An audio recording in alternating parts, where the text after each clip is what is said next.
પોરબંદરની ભાવસીજી હોસ્પિટલના ઓપરેશન થિયેટરમાં બ્લાસ્ટ થયો, એક કર્મચારીને ગંભીર ઈજા પહોંચી।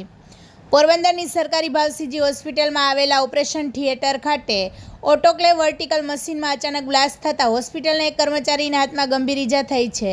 સદનસીબે આ બનાવ બન્યો ત્યારે અન્ય કોઈ દર્દી કે ડૉક્ટર હાજર નહીં હોવાથી કોઈને ઈજા કે જાનહાનિ થયા નથી, પરંતુ આ મુદ્દે હોસ્પિટલના તંત્રએ તપાસનો ધમધમાટ શરૂ કર્યો છે। જાણવા મળતી વિગત પ્રમાણે પોરબંદર જિલ્લાની સૌથી મોટી ગણી શકાય તેવી સરકારી ભાવસીજી હોસ્પિટલમાં 10 વાગ્યા આસપાસ ઓપરેશન થિયેટર વિભાગમાં એક ઓપરેશન કરવાનું થાય તે પહેલાં પૂર્વ તૈયારીના ભાગરૂપે કર્મચારી જયેશભાઈ ઢાકેચા કામ કરી રહ્યા હતા અને છેલ્લા 33 વર્ષથી તેઓ અહીંયા ફરજ બજાવે છે અને પોતાની કામગીરી કરી રહ્યા છે। ત્યારે ઓટોક્લેવ વર્ટિકલ મશીનમાં અચાનક જ બ્લાસ્ટ થતાં ધમાકો એટલો ભયંકર હતો કે સમગ્ર હોસ્પિટલ સંકુલ ધ્રુજી ઉઠ્યું હતું।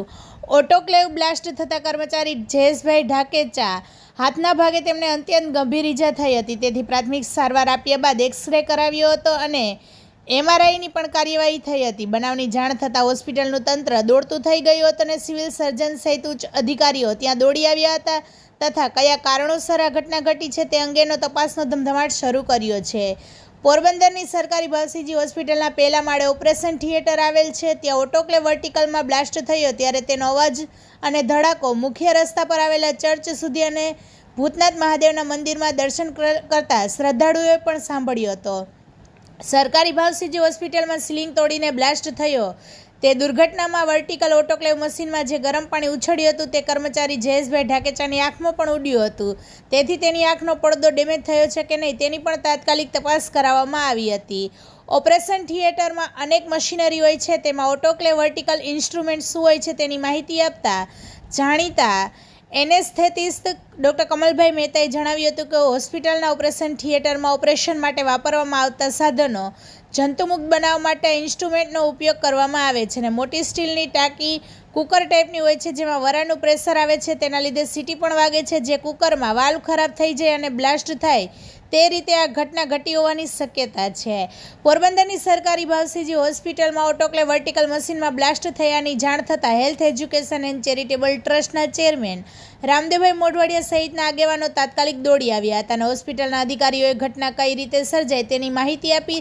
તેમાં જણાવાયું હતું કે મોટું ઓટોક્લેવ મશીન 20 દિવસથી બંધ છે, તેના સમારકામ માટે કંપનીને જાણ કરી હોવા છતાં હજુ સુધી કોઈ કર્મચારી તેની તપાસ માટે આવ્યા નથી, તેથી રામદેવભાઈ મોઢવાડિયાએ એવી માંગ કરી હતી કે ઓપરેશન થિયેટરના તમામ સાધન સરંજામોની સમયાંતરે ચકાસણી થવી જોઈએ, જેથી કરીને અન્ય કોઈ આવો બનાવ નહીં બને તે ઇચ્છનીય છે।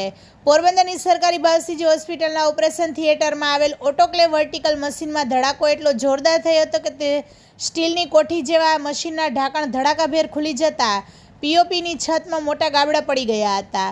સરકારી ભાવસીજી હોસ્પિટલના ઉપરના માળે દાખલ થયેલા દર્દીઓને આપવીતી વર્ણવતા એવું જણાવ્યું હતું કે હોસ્પિટલમાં અચાનક જ બ્લાસ્ટ થયો ત્યારે ધરતીકંપ આવ્યો હોય તેવી તેઓને અનુભૂતિ થઈ હતી અને અનેક દર્દીઓ બેડ ઉપરથી સફાળા ઊભા થઈને ભાગ્યા હતા। રિપોર્ટર સિદ્ધાર્થ બુદ્ધદેવ, પોરબંદર। ડૉક્ટર વિપુલ મોટા, ભાવસીજી GMERS general hospital, Porbandar.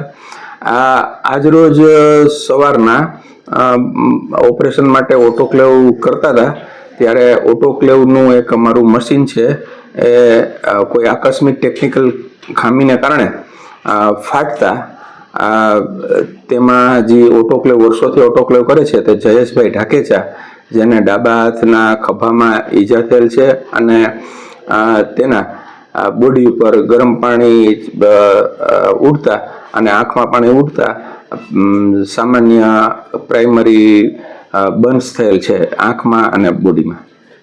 Autoclave મશીનનો ઉપયોગ કેવી રીતે કરવો? આ ઓટોક્લેવ મશીન ઓપરેશન પહેલા જે બધા સાધનો છે, જે ગાઉન છે, ડોક્ટરોને પહેરવાના, નર્સિંગ સ્ટાફને જે કરતા હોય એ બધા એના ઓટોક્લેવ કરવા પડે, જે જીવાણુ વિષાણુ મુક્ત કરવા પડે, એના માટે આ બધી પ્રોસિજર કરવી પડે, પછી જે ઓપરેશન થઈ શકે।